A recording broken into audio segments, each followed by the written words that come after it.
다니엘 2장 14절부터 23절까지 한 절씩 교독하겠습니다.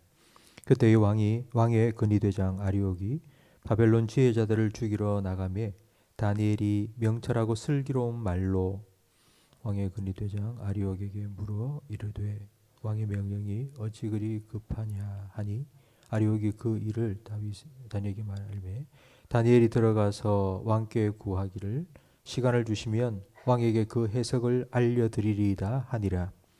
이에 다니엘이 자기 집으로 돌아가서 그 친구 하나냐와 미사엘과 아스라에게 그 일을 알리고 하늘에 계신 하나님이 이 은밀한 일에 대하여 불쌍히 여기사 다니엘과 친구들이 바벨론의 다른 지혜자들과 함께 죽임을 당하지 않게 하시기를 그들로 하여금 구하게 하니라.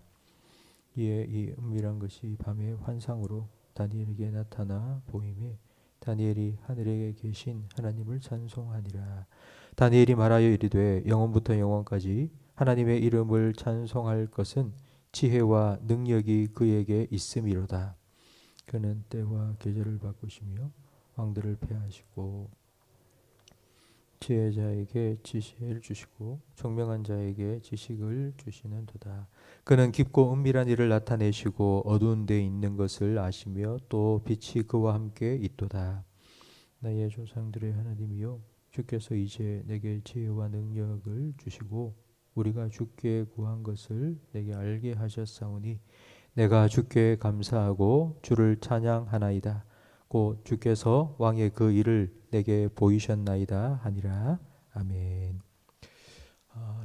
자기가 꾼 꿈을 알지도 못하고 해석도 못하는 지혜자들을 죽이라고 느부갓네살은 명령했습니다. 그 명령을 받들기 위해 왕의 근위대장 아리옥이 지혜자들을 찾아 나서는 그때에 다른 사람들은 다 도망가고 숨었을 겁니다. 다니엘이 자기 발로 그 아리옥 앞에 자기를 죽이려는 그 앞에 섰습니다. 그리고 이렇게 묻습니다. 왕의 명령이 왜 이렇게 급합니까? 왜 이렇게 감정에 이끌려서 급한 결정을 내린 것입니까? 왕이 모든 지혜자들을 죽였다는 소문이 퍼지면 왕이 자비롭다는 소문이 사라질 겁니다. 흠집이 날 겁니다. 라고 말하면서 자초지종을 들은 다니엘은 왕에게 찾아가 시간을 주시면 해석해 주겠다고 말했습니다. 왕의 말을 들은 다른 지혜자들은 말도 안 되는 소리를 하지 말라고 말했습니다. 꿈을 꾼 내용도 알려주지 않으면서 해석을 하라는 것이 말도 되지 않는 것, 이건 느부갓네살도 다 알고 있는 것입니다. 하지만 오죽 답답했으면 그런 말을 했겠습니까?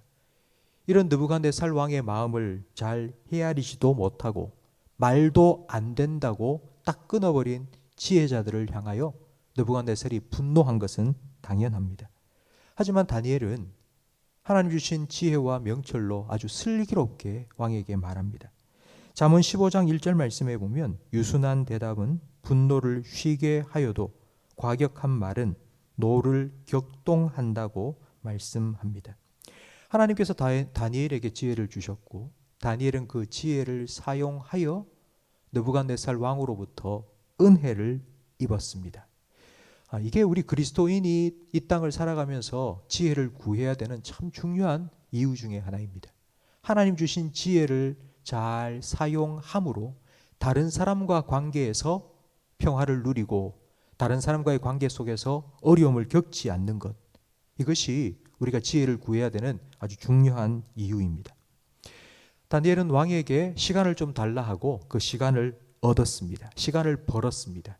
그 시간에 무엇을 했는지 17절 말씀에 나옵니다.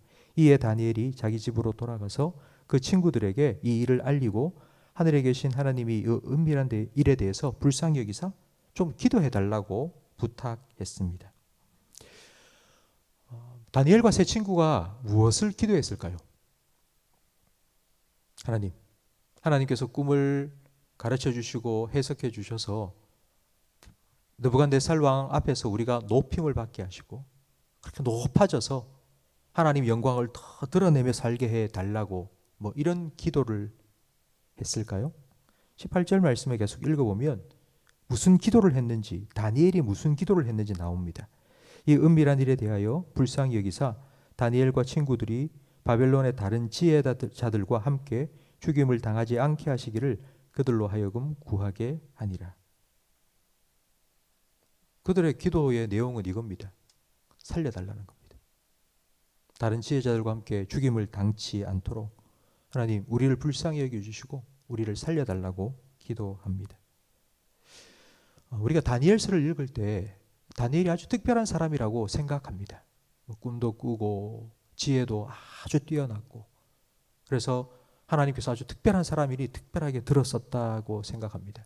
그럼 우리가 이런 마음으로 다니엘서를 읽으면 다니엘의 삶이나 다니엘에게 하나님께서 어떤 일을 행하셨는지 그건 우리가 이렇게 생각하지도 않고 다니엘은 특별하니까 우리하고 다르니까 이와 같은 삶을 살았고 이런 은혜를 받았다고 생각합니다. 그러니까 나하고는 별로 상관없는 그런 이야기로 우리는 읽을 수밖에 없습니다.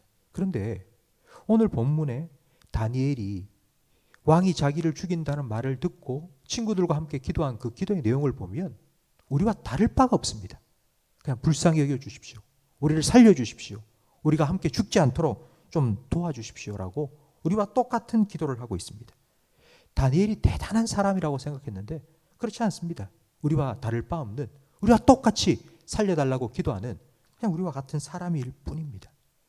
하나님께서는 그 다니엘의 기도에 응답해 주셨습니다. 19절 말씀에 이 은밀한 것이 밤에 환상으로 다니엘에게 나타나 보였다고 말씀합니다. 은밀한 것이라는 이 말의 뜻은 감추어졌던 것이라는 뜻입니다. 느부갓네살 왕과 그리고 바벨론의 모든 지혜자들에게 하나님께서 감추어 두셨던 것을 다니엘에게는 이제 보여주셨다는 의미입니다.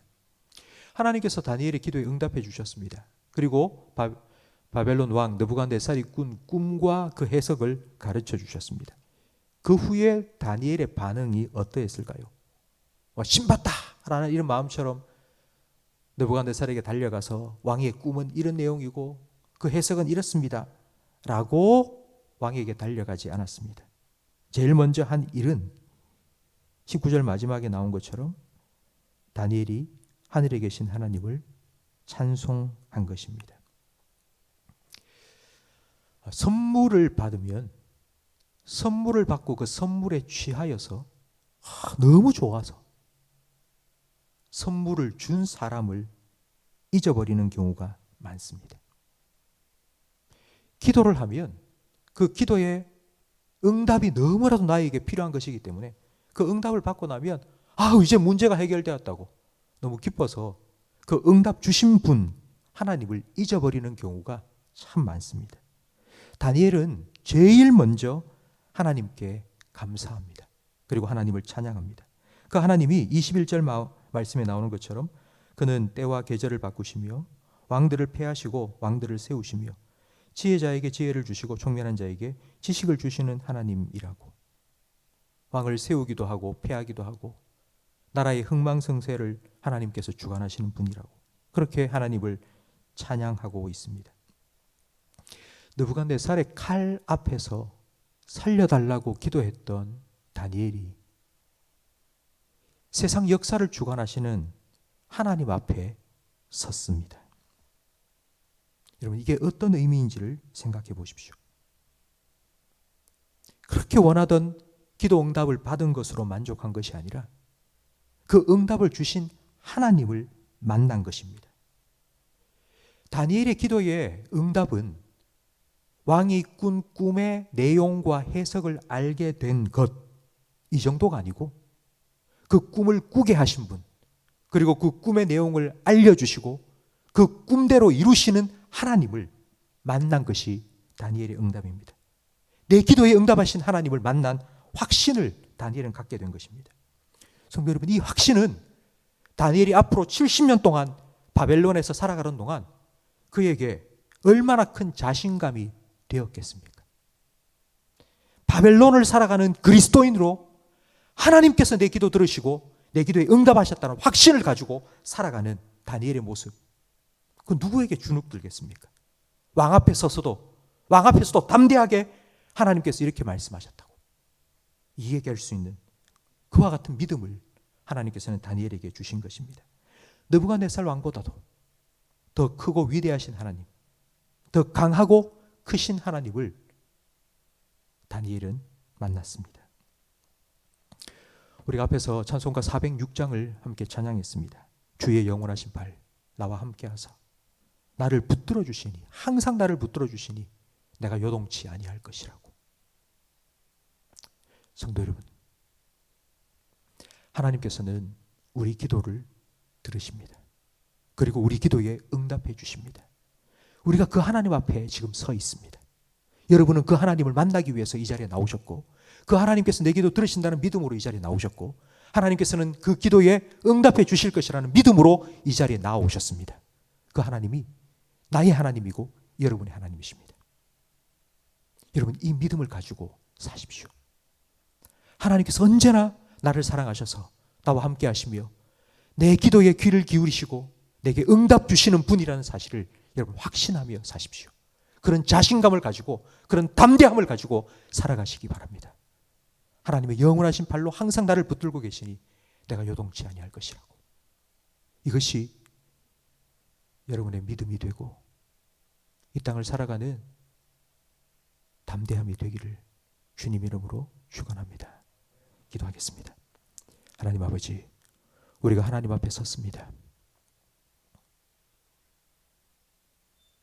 천지 만물을 창조하시고 죽은 사람을 살려내시며 지금도 말씀으로 온 세상을 주관하시며 운행하시는 하나님 아버지를 우리가 만나기 위해서 이 자리에 나왔습니다. 우리 모든 성도들의 심령에 다니엘에게 찾아와 주시고 느부갓네살에게 꿈을 꾸게 하고 그 꿈의 내용이 무엇인지 알려주시고 그 꿈대로 이루실 그 하나님이 나의 하나님이라는 분명한 믿음과 확신을 허락하여 주시옵소서. 자기 말 한마디면 세상의 모든 사람을 죽여버릴 수도 있을 것 같은 그 느부갓네살 앞에서도 담대하게 하나님께서 이렇게 말씀하셨다고, 하나님의 말씀을 전하였던 다니엘처럼, 그 하나님을 만난 다니엘처럼 오늘 하루도 세상을 살아가면서 그 하나님께서 내 삶을 붙드시고 나와 함께 하시며 내 기도에 귀 기울이시고 내게 은혜를 베푸실 것이라는 믿음과 확신 가지고 담대하게 살아가게 해 주시옵소서. 예수님 이름으로 기도합니다. 아멘.